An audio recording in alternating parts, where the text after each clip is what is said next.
Hello and welcome to our press conference. We'll have our first speakers, Mr. Dube. Welcome, Mr. Dube. Welcome baganagan dhuftanii maqaan kiyya Dube Ganamo jedhama. Ani ka dhufe ani biyyi kiyya Itoophiyaa Oromoo Itoophiyaa Afrikaa kanaafu ka jiraadhu jireenya kiyya Siidar Riverside keessatti jiraadha. Kanaafu lakkoofsa biraan kol Central bakka jedhamu kana keessatti jaarrolee keessatti filannoo waan deebu kanaaf achi keessatti ummata qooda san keessaa qabu. Kanaafu wanni amma dubbachuuf deemnu anini lakkoofsa waan fakkeenya achi keessaa argamu waan guddinni keenya lakkoofsa keessa hin jirre lakkoofsa akka lakkaamnuuf akka nu hayyamamuuf lakkoofsa akka lakkaamnu achi keessatti Oromoo Sumaalee Afrikaa namni adda addaallee kalarii adda addaallee keessa ka jiru hunduu warri baqataan achi keessa jiran kun lakkoofsa keessa akka jiraatu. Gargaarsi lakkoofsa keessa yoo kana hin jiraanne lakkoofsa mootummaan gargaarsa argatu tiraanspoorteeshiniif waan adda addaa waan fayyaa kanneen waan hin argamneef kanallee akka argamnu yoo kana dhabne lakkoofsa keessa hin jiraanne kanallee argachuu waan hin dandeenyeef kanaafuu nu akka lakkoofsa san keessa nu seenamee ilaalamu. Kanaafuu hayyama State Secretary Steve Simon kana nu hayyamsiisee akka keessa nu jiraatu kanaaf achi keessatti akka nu gargaaru kana jedha yaanni kiyya kana. Once again, welcome everyone. I'm going to give a small summary of what Mr. Dube says in Oromo. My name is Ahmed Musa. I'm with the Pillsbury United Community, Brian Koya Center. Mr. Dube is from Oromo Ethiopians.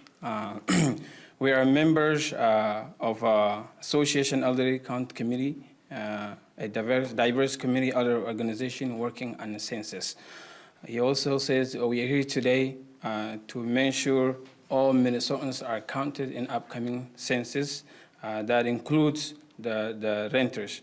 The census greatly impacts our community resource as well as the political power. But if we don't count it, we'll lose it. To make sure renters are counted, we are asked state leaders legislation to allow access census into the buildings, apartments. Also, Mr. Dube says that he lives in Minneapolis, Cedar Riverside, home to the highest concentration of East Africans immigrants community in Minnesota. The neighborhood also has the third highest projected undercounted in Minneapolis. The legislation is important because a lot of East Africans and other color of community lives in buildings or in apartments. So we are asked, hopefully, with the legislations, if that law passed, that can allow census to go into the apartments and then makes those people to be counted. Especially a lot of Africans and other immigrants community rely on government services. We don't want that. We don't want to lose that services. In order to continue getting that services, we want it to be counted. Lastly, whether Somali or Oromo, any other immigrants community, it's matter. We need to be counted. We want the legislation to ensure everyone is counted in Minnesota, because we consider Minnesota our home too as well. Now we would like to introduce our next speaker. Please welcome Minnesota Secretary of State Steve Simon, who will explain why amending the state law and apartments access is important for census. Thank you. Thank you very much. I'm Minnesota Secretary of State Steve Simon. Everywhere I go these days, whether the audience is a big one or a small one, I have two asks of the people who are in the audience. Number one is for them all to get out and vote if they're eligible to vote. And number two is for them to fill out the census this year. Now, why do I talk about the census? It isn't a big formal part of the work that we do in our office, but I think the census and elections have two things in common, or one main thing in common. Both are about the fair distribution of power in our state and in our country. And elections, which of course our office focuses on a lot, depends for their accuracy in spreading that power on a fair and full count in the census. We know the stakes are high for elections. We know Minnesota might lose a congressional district, but whether it does or doesn't, we know that the census will inform how the map is shaped and how lines are drawn for congressional districts, for state legislative districts, for county commissioner districts, and for city wards where appropriate. So we know the stakes are high, and we will only get an accurate, full, and fair count in the census if we can ensure that there is full access to the places where people live. For renters, for those who live in multiple unit housing, it is important that we afford maximum access to those who are trying to get a fair count. That is what this bill will do, and I urge the legislature to pass it as soon as possible. Thank you. Good morning. My name is Andrew Virden. I'm the Director of Census Operations and Engagement for the state of Minnesota. I'm very pleased to be here with this group of folks today. Renters are indeed a very important group for us to consider when it comes to the 2020 census, which is a mere 23 days away until Census Day. There are 1.3 million renters in Minnesota. That's nearly a quarter of our state's population live in renter households. Renters as a whole are more likely to contain historically undercounted individuals, including infants and toddlers, young adults, low-income residents, and communities of color, as well as refugees and immigrants. The vast population of renters includes 65% of all African and African-American Minnesotans, 46% of all Latinx Minnesotans, 45% of foreign-born Minnesotans, 30% of children under 5, and 40% of young adults ages 18 through 24. Federal law does require that building owners and managers let census takers into the building. However, the Census Bureau is not a law enforcement agency, and so that is rarely enforced. I want to commend the bold efforts of some cities that have already taken this step. Edina, Plymouth, Brooklyn Park, New Hope, and Columbia Heights, and many others are working on it now. However, we feel that a statewide, an ordinance like this on a statewide level is a much better way for us to make sure that all folks are counted in the state of Minnesota. Moreover, we believe that any city that has a local census ordinance will have a improved count, or that Minnesota may have a competitive advantage over other states that do not have such access laws. Thank you. Go ahead. Hi, my name is Monsteur. I've been working with the 2010 census. I've worked on other census projects with open access connections. I find it so important that the census be taken correctly and we have a correct count. The problem I ran into in 2010 was when you'd get to apartment buildings and other housing things and not being able to get in and be able to get the correct count of people that we need. The census is so important because for the fact that it covers so many things that we every day do that we sometimes don't think about. So it's important that we're able to get in and get a correct count from the people in these apartment buildings and buildings around the way so that we can have the best count that we have so we don't lose money, we don't lose the things that we need that we every day come across that you don't think about. Thank you very much. Good morning. My name's Leif. I'm president of the Minneapolis Regional Retirees Council, which is an organization of retired union members in the Minneapolis area. We are a constituent body of the Minneapolis Regional Labor Federation. And about a year ago, we formed a complete count committee and started working with other elders in the community on this issue. This is vitally important to senior citizens and retirees. First, we are concerned about the importance of the census. We want to underscore the importance of this census to the allocation of resources that impact the lives of people who worked for many, many years and have been able to retire. And many of them are very dependent on the allocation, the resources that are allocated on the basis of the census. 40% of retirees only have one source of income, Social Security. And that source of income is threatened by proposals at the federal level to cut Social Security benefits or Medicare. Many of our members and many retirees live in senior citizen complexes and high-rises all over the state. And that means that access to them is important. This is the first census, as I understand it, that's going to rely heavily on the internet. And I'm going to be candid with you. A lot of us struggle with trying to figure out how to make it work. So it's vitally important that people have access to a live human being that can help them figure out how to fill out the census form. And finally, I want to underscore one other point. Our members are very concerned about the state of democracy in this country, and the census is one of the underlying foundation pieces of a democratic system. It is about the allocation of resources, but it is also about representation.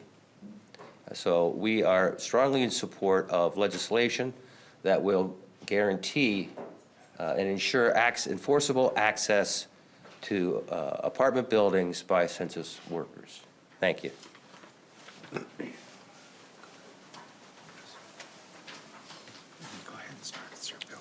Good morning. Thank you for being here. I'm Representative Fue Lee from North Minneapolis. As you know, the census aims to count every person living in the United States, and I emphasize every person. That includes renters, that includes low-income families, that includes seniors, and that includes communities of color. Populations that for too long have been undercounted in the census, impacting representation, as we have heard, funding for schools and roads, resources for hospitals, SNAP benefits, school lunch funding, community development, just to name a few. I believe I speak for all of us up here in saying that we are concerned about the current federal administration's commitment to providing a complete count, given its past hostility to certain populations. An undercount of even a few thousand people can turn into a loss of millions of dollars in political representation at the local, state, and national levels. This means less political power for our communities. For a strong voice in government, every citizen must be counted. I've authored legislation allowing census workers to access multi-unit residential facilities like apartments, dormitories, and nursing homes, which will give us the ability to ensure a full, accurate census count by allowing census workers to reach communities in our state that have been undercounted for too long. This legislation simply removes barriers to census worker completed the constitutionally mandated count. I urge our Senate colleagues to support this legislation and let our census workers do their job. Thank you. Thank you, Representative Lee. My name is Raymond Dehn. I'm actually on the B side of 59, which butts Representative Lee's district, and I also have a majority of downtown Minneapolis. And over the past decade, we all have seen thousands of units being built in that part of the city, and it's critical that those individuals get counted. So I think that this is an incredibly important piece of legislation.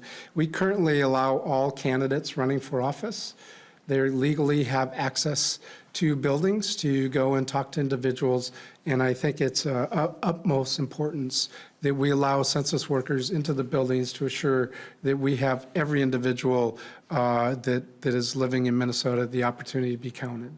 So thank you. With that, we'll stand for questions. Representative Lee, can you just explain to us what the bill does? Does it give police the authorization to let census takers in, or how does that work? So for us, like Representative Dehn have said, currently we allow for candidates to get in. And so what we are doing with this is to allow for employees who do work for the US Census Bureau to get in and have the same access as candidates currently have. How would that happen, though? I mean, they don't carry the keys, right? So what? Yeah, well, typically what happens is someone will contact the management prior to actually coming to the building, so that the building knows that there'll be census workers coming in often on a single day. If you lived in any large-scale multi-unit building, email is how management communicates with almost every resident. So that's how this will be structured, that those census workers will reach out prior to coming to the building. So it's the case of now where, at least under the law, the census worker can't even request that of the building management. Is that right? And that's what you're enabling? Or? That's correct. There is no, while there is federal law that says that building owners and managers must let census workers into the building, there is no requirement that the census worker check in with building management in advance of showing up, which means that a individual living in the building might be surprised by, say, a knock at the door at 3 o'clock on the afternoon on a Saturday afternoon. They were to call the front desk and say, hey, do you know what's going on right now? Lacking this, the management of the building would have no idea what's happening. So the bill would require a communication between the census taker and the building manager, basically saying, I want to come in on this day, is that all right? Yes, it is. And then presumably the building manager would notify the tenants, is that? That's correct. That's the intention. So the census taker has to notify the property manager, the landlord. If the landlord doesn't comply, does the census taker call the cops and get them involved? That's a question of the legislation. Under 211B-20, which is the current law, it governs both the conduct of the elected official or the candidate for office as well as for the building. And we're hoping to do with this legislation is the same, is make sure that both parties are obligated by the responsibilities.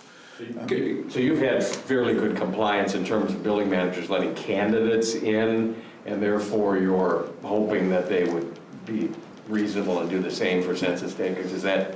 Yeah, that's correct, yeah. 211B-20 has been on the books for over 40 years, and there's very few, if any, complaints that are actually ever taken to court over it because of the established nature of the law. Again, it governs both the conduct of the person who owns or manages the building as well as the candidate showing up. And do you find that the building managers are not complying with requests of census takers? I mean, is the law really necessary, or?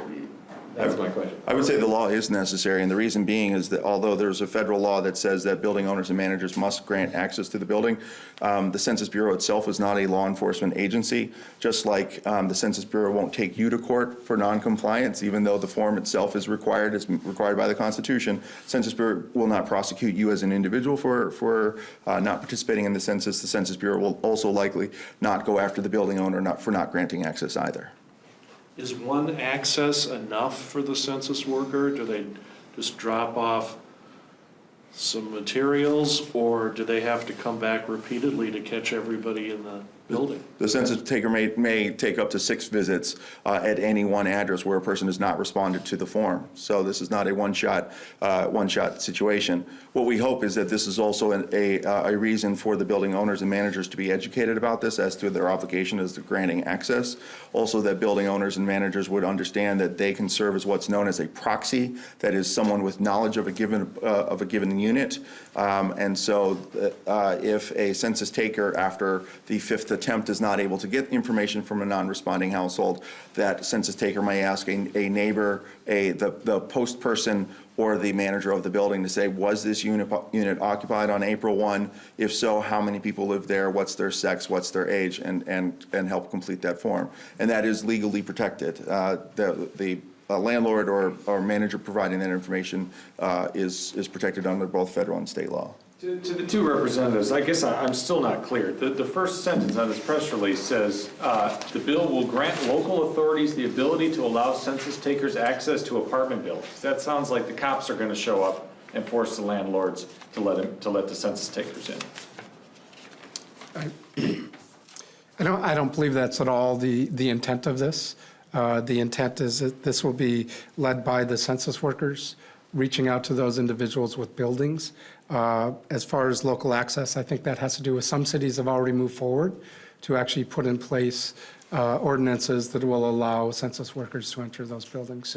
So short of us doing this at the state level, we hope that more and more local jurisdictions will actually put in place an ordinance that allow access for those individuals into those multi-unit buildings. Representative, how would we accurately characterize the bill? Would it be that it would allow census takers the legal authority to have access and encourage conversations between census takers and apartment building managers? Or we just trying to characterize the bill, the description of it, if you don't mind. What would be the best way? So the best way to, just explain this is just to allow for census workers to get into these buildings, like Mr. Virden have said that we have not seen these issues, but we just want to emphasize how critical this census count is going to be for the state of Minnesota as we move towards getting, the most accurate count that we have. And so this will be a tool to allow for our census workers in the state to get into these apartment buildings. So legal access is the thing that the bill does, and then other things flow from that, presumably. Would that be accurate? So Yeah. in situations where it's a secured building, secured entry, do the landlords, can they delegate somebody, one of the residents, to be the person to buzz the buzz the census worker in? Is that kind of how it works, or? That's certainly a possibility. I mean, a lot of these larger buildings actually have someone often at a front desk, but in a smaller building, that could be an issue of coordinating with the landlord who that individual would be. Can I ask Mr. Virden a more general census question? What are you hearing from Chicago about their ability to staff Minnesota properly? I just saw an ad, I think over the weekend, asking people to apply for these jobs. Are you getting any updates? Yeah, overall, the Minnesota is close to or has achieved its hiring goal for the entire state. Last I saw, I think Hennepin County was at about 140%. Ramsey County was at about 120% or so. Although an article as recently as I think 10 days ago indicated that there were still some 20 counties where they were at 50% of hiring goal or less. Therefore, the deadline for recruiting has been extended until the end of May. These are good paying jobs starting at $16 an hour up to $27.50 in Hennepin County. So they will be continuing to accept applications at www.2020census.gov/jobs. But these are temporary positions that'll last for, there'll be individual contracts for up to 8 weeks at a time, extendable through the summer. The census is supposed to take place, the census workers are supposed to be doing their work in the field May, June, and July, and the census is supposed to conclude at the end of July, although depending on how the actual count is going, that may be extended. And then keeping with the theme of the day, are you starting to hear any contingency for impacts from coronavirus, impact, any kind of quarantines or anything like that? I've got 20,000 people going door to door. Yeah, our office is beginning to make those preparations. We are a very small office within the Department of Administration who's been tasked to work on the Minnesota 2020 census.